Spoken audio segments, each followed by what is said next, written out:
अस्सलाम वालेकुम व्यूअर्स, मैं हूं आपका होस्ट अब्दुल रहमान। आज डिस्कस करेंगे पाकिस्तान की तरफ से भेजी गई जदीद तरीन और पहली हाइपर स्पेक्टिकल सैटेलाइट कामयाबी से अपने मदार में पहुंच चुकी है। और ये पाकिस्तान की तरफ से भेजी गई तीसरी सैटेलाइट है जो इस साल 2025 में अब तक भेजी गई है। अब ये सैटेलाइट एक तरफ हमें फसलों की पैदावार बढ़ाने के लिए, पानी का मयार अवेलेबिलिटी चेक करने के लिए, जंगलात की कटाई, ग्लेशियर्स को पिघलने से रोकने में मदद करेगी। वहीं दूसरी तरफ हमें डिफेंस एंड सिक्योरिटी में बहुत बड़ी सपोर्ट फराहम करेगी। हम दुश्मन के पॉइंट्स नोट कर सकेंगे, दुश्मन कहां बैठा है, कहां उसकी इंस्टॉलेशंस है, कब हमला कर सकता है, ये तमाम चीजें हम कैसे जान सकेंगे। और इस जदीद तरीन हाइपर स्पेक्टिकल इमेजिंग टेक्नोलॉजी वाली सैटेलाइट के क्या फायदे हैं, ये आज हम डिटेल में जानेंगे। पाकिस्तान ने अपनी HS-1 बेहतरीन क्वालिटी की जदीद हाइपर स्पेक्टिकल सैटेलाइट मदार में भेजी थी, जो मदार में पहुंच चुकी है। 2 माह तक ये अपने मदार के अंदर चक्कर लगाएगी, इसकी टेस्टिंग होगी और फिर ये ऑपरेशन हो जाएगी।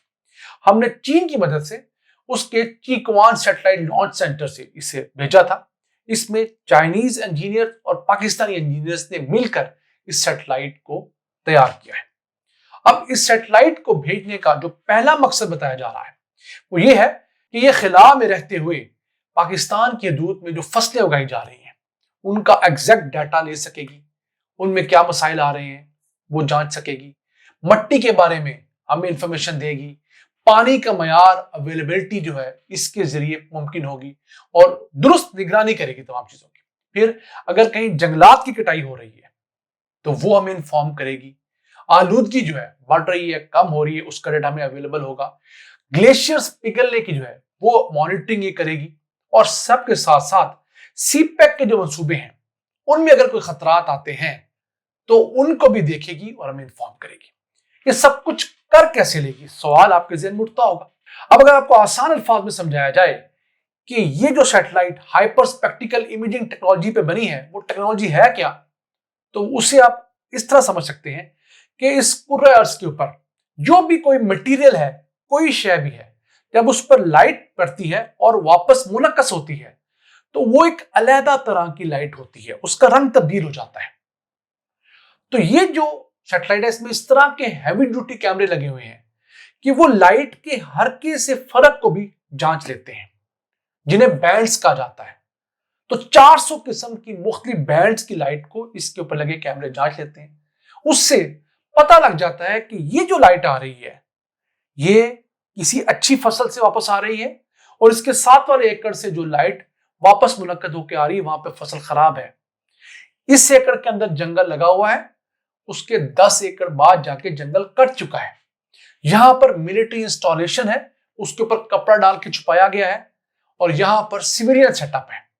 तो ये तमाम काम ये सैटेलाइट बासानी कर सकती है। इससे पहले वाली सैटेलाइट्स में जो पाकिस्तान ने भेजी इतनी डिटेल जानने की खसूसियत नहीं थी। जो हम पहले सैटेलाइट्स भेजते रहे हैं वो 30, 40, 50 बैंड्स तक की जो वेव लेंथ की लाइट्स होती हैं उन्हें डिफरेंशिएट कर पाती थी। ये कोई 400 बैंड्स तक की मुख्तलिफ लाइट्स जो है जो सूरज की रोशनी मुनक्कस करती है उनमें डिफरेंशिएट कर पाती है। उससे आपको मुख्तलिफ जगह पर जो मिनरल्स हैं उनका आइडिया होता है कि यार इस जगह पर अगर इस कलर की लाइट वापस आ रही है इट मींस ये फलाने मिनरल की वजह से हो सकती है।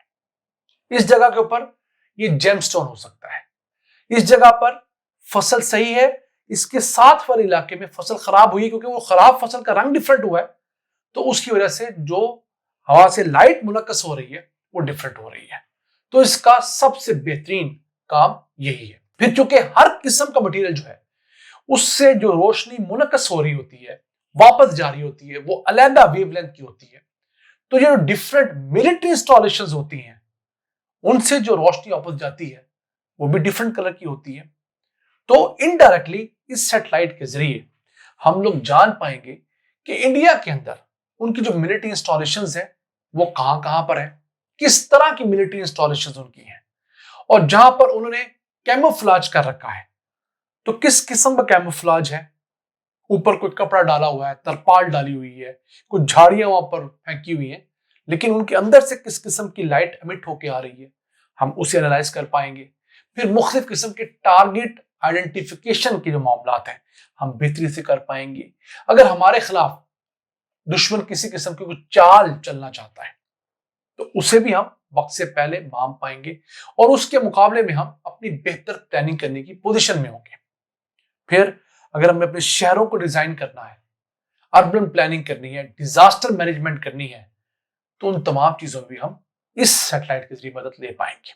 अभी फिलहाल तो हम चाइना की मदद से सब कुछ कर रहे हैं, हम इसमें इंडिपेंडेंट नहीं हुए, लेकिन जितनी बड़ी मिकदार में हम चाइना की मदद से ये तमाम चीजें कर रहे हैं, हमारे अपने इंजीनियर्स जो हैं, हमारे अपने टेक्नीशियंस जो हैं, वो इस फील्ड के अंदर एक्विप हो रहे हैं। आहिस्ता आहिस्ता उनकी ट्रेनिंग हो रही है, उन्हें पता लग रहा है कि फलां चीज फलां जगह पे लगाएं तो ये फायदा होता है, सैटेलाइट को इस जगह पे भेजें तो हमें ये फायदा होगा। तो जो चीजें हम लोग पहले प्रैक्टिकली नहीं कर पाते थे, हमारे इंजीनियर्स ने सिर्फ थ्योरी की हद तक पढ़ी थी, अब हमारे स्पेस इंजीनियर्स उन्हें प्रैक्टिकल कर रहे हैं। तो ये नॉलेज जो है वो हमारे यहाँ ट्रांसफर हो रहा है। ये किसी भी मुल्क के लिए बहुत खास बात होती है कि जिस टेक्नोलॉजी को वो इस्तेमाल करता है उसके अपने लोग, उसका ह्यूमन रिसोर्स अपना हो। अगर आप गल्फ के मुबारक में जाएंगे तो आप वहां जाके बासानी देख सकते हैं कि हर आम फील्ड के अंदर कोई गोरा बैठा है, कोई गैर मुल्की बैठा है, वहां के अपने लोग उन आम ओहदों पर नहीं बैठे हुए। उसकी वजह क्या है? उनका अपना ह्यूमन रिसोर्स इस काबिल नहीं है कि वो आम टेक्निकल चीजें संभाल सके। इसी वजह से उन्होंने गैर मुल्कियों को वो आम ओहदे दिए हुए हैं। अपने पास सिर्फ क्लरिकल जॉब्स रखी हुई हैं, मैनेजमेंट की ज्यादातर जॉब्स उनके पास अपने हैं, और बाकी अयाशी वाले मामलात या सुस्तरवी वाले मामलात तो उनके हैं ही हैं। लेकिन हमारे पास, हम अगर आज ये तमाम चीजें ले लेते हैं, कल को हम अपनी सैटेलाइट बनाकर खुद भी लॉन्च करने की पोजीशन में आ जाएंगे। जब हम खुद आएंगे तो हमारी जो ख्वाहिश है कि हम लोग एक रोबोट रोवर चांद पर भेज सकें अगले 2-3 सालों के अंदर, कि एक छोटी गाड़ी हम चांद पर भेजें, चांद पर जाके वो ट्रैवल करे, उसे यहां से मॉनिटर किया जाए, यहां से रिमोट कंट्रोल हम उसको हैंडल करें, वहां से कुछ सैंपल्स कलेक्ट हों, वो पाकिस्तान लाए जाए और पाकिस्तान भी दुनिया भर के लूनर मिशंस की तरह आगे बढ़े, तो हम वो भी कर पाएंगे। फिर हमारी ये भी एक कोशिश है कि हम अपना एक कम से कम खलाबाज जरूर चांद पर भेजे इब्तदाई तौर पर। तो ये तमाम चीजें करने के लिए जरूरी है कि हमारे लोग इस लेवल तक एक्विप हो जाएं, टेक्नोलॉजी ने इस लेवल तक आए कि हमें किसी मुल्क की मोहताजी ना करनी पड़े। हमें पता हो कि ये काम हमने करने, ये रेसिपी है तमाम चीजों की।